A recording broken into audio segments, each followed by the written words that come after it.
Family, what's up?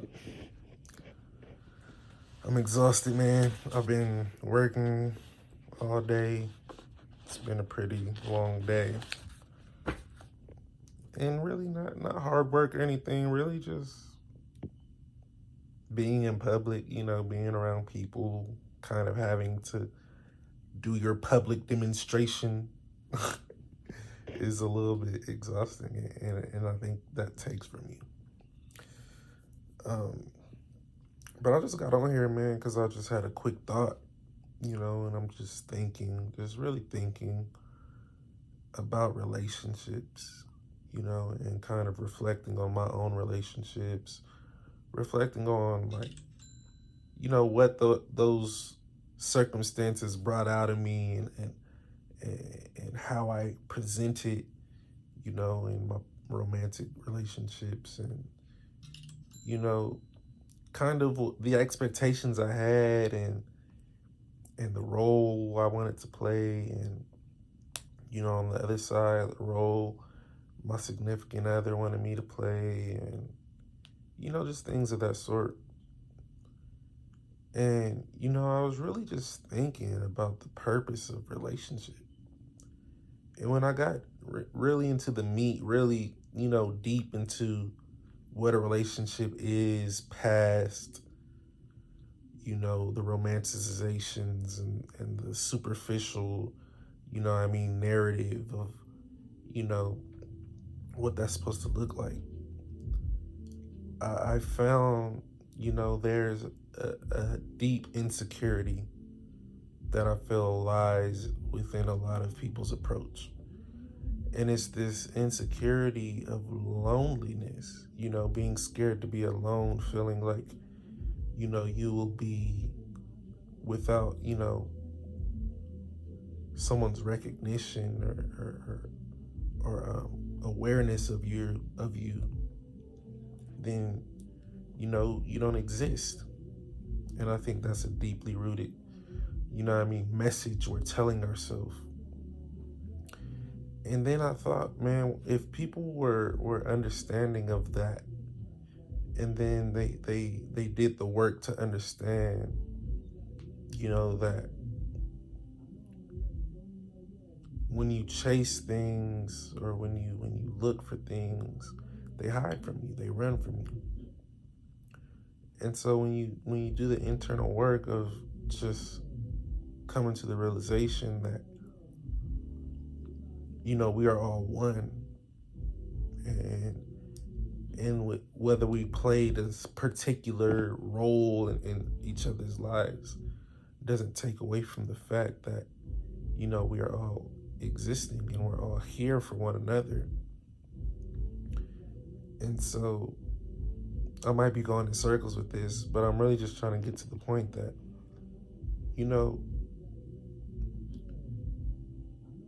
we should try to use our relationships to serve. We should be, playing a supportive role.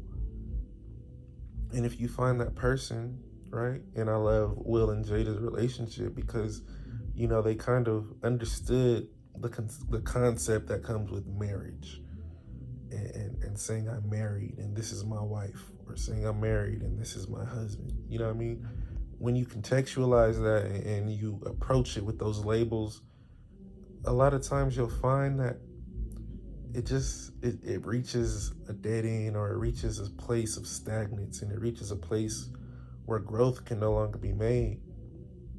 Because what happens is we put all our expectations on people and we limit their maneuverability.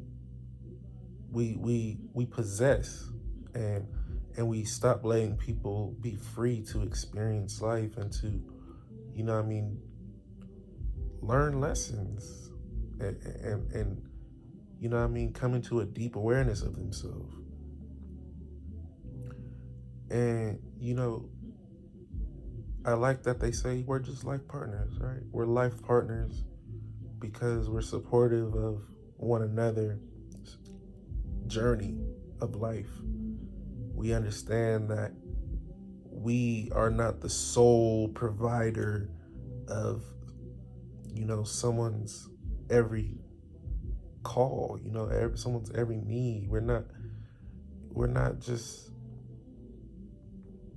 you know, it takes the selfishness of it, and it takes the ego out of it, and it forces you into a space of presence where expectation doesn't exist. And I think that's such a powerful practice, is to stay present. And your relationship should, you know, cater to that. But a lot of times our relationships are forcing us into our ego. They're forcing us into our roles. They're forcing us into our labels. They're forcing us into our narratives. They're forcing us into our ideas. They're forcing us into things that aren't building us and giving us, transcending us and ascending us into higher states of consciousness and awareness and presence. Because at the end of the day, I think the greatest lesson to learn in this physical realm is the lesson of letting go. I think that's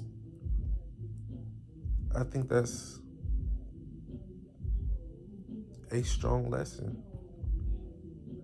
And I think, you know, I believe in life after death. I don't believe in death. I just believe in, you know, transitioning. And I think eventually we are going to have to let go of this form. We have to let go of form. We have to let go of physicality. We have to let go of this. And so you should live your life, you know, dedicated to that fact that this is something we will have to release. And so we have to practice releasing constantly. We should be in a constant state of release. And when you're in a constant state of release, I think that brings so much joy, and in actuality, it brings so much abundance. And so you live a fulfilling life, because when you're releasing, you're not holding on. You're free. Things come to you and through you. You're a conduit for energy flow, and that's going to attract so many beautiful things in your life. And you become, you know what I mean, a source of power here on this earth, because you are the signal you're giving to other people, you know, a signal of, oh, this is what's real. This is the reality of my existence. This is what I'm supposed to be doing. You know, not chasing a name, not chasing fame, not chasing, you know what I mean, all these things that you can't take with you into the grave. These things aren't following you into your transition. So, I mean, it's just like, think about it. How much pain and suffering do we cause ourselves trying to uphold or trying to reach an idea, trying to fulfill an idea, only to realize that when we get it, it's still unfulfilling. And it's still, you know what I mean, it doesn't satiate the ego's need for, you know what I mean, it has an insatiable appetite for labels, because it's dying, and it needs that for nourishment. It needs drama, it needs pain, it needs suffering, it needs opinions, it needs labels, it needs concepts, it needs belief systems, it needs, you know what I mean? But there's an aspect in you that doesn't need anything. It's just being. It's not questioning, it's just being. It's still. And because it's that, it forces you to, you can't use your logic to reach it. You can't, no thought form is going to lead you to it. You can't do anything but let go. And when you let go, that's when you become one with that space, with that beingness. And You know what I mean? I think ultimately that's home. That's home, and you're not alone there. And just trying to connect all these dots and put it back to where I started, thinking about relationships. That should be the role of your relationship, the relationships in your life. Not trying to fulfill this idea of romance, but you know what I mean? Understanding that we're all people here, and we're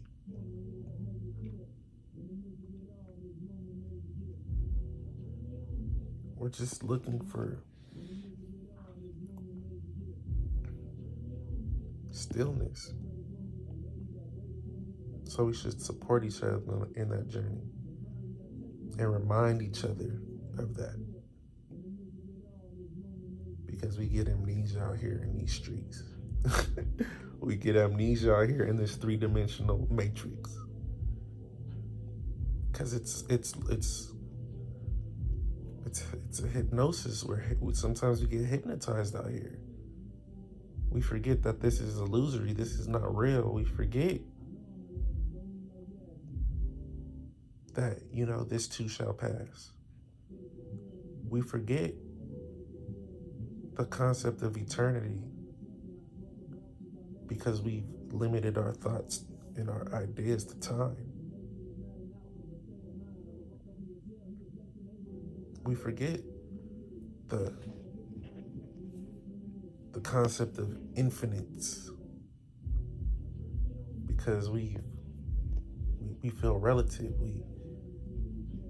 We've condensed ourselves to form.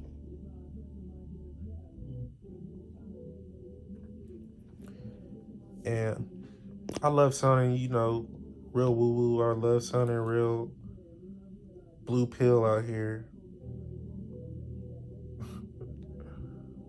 Red pill, whatever. But this is real, man.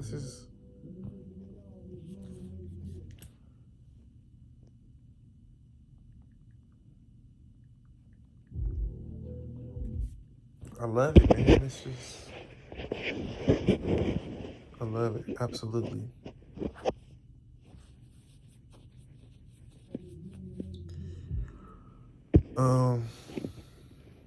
Yeah. So next time you find yourself in a space of resistance, next time you find yourself in a space where you're arguing with your significant other, or next time you find yourself in a space where, you allowing a drama to create itself in this movie called your life, or a problem to create itself. Anytime you start taking this life too serious, when you start believing this stuff is real, just remember that stillness and that presence that is home for you. And remind that person you love of that stillness and that presence that is home for them. And hold space for people to return home. And make sure you're around people who provide space for you to return home. Don't be around people who refuse, who decide they will possess you, and who decide they will, not let you be free. And I'm not talking about this, superficial idea of freedom people got. Oh, I'm free. I'm in this open relationship, yeah. He let me sleep around. She let me sleep around. You know what I mean? It's deeper than that. That's not freedom. That's just,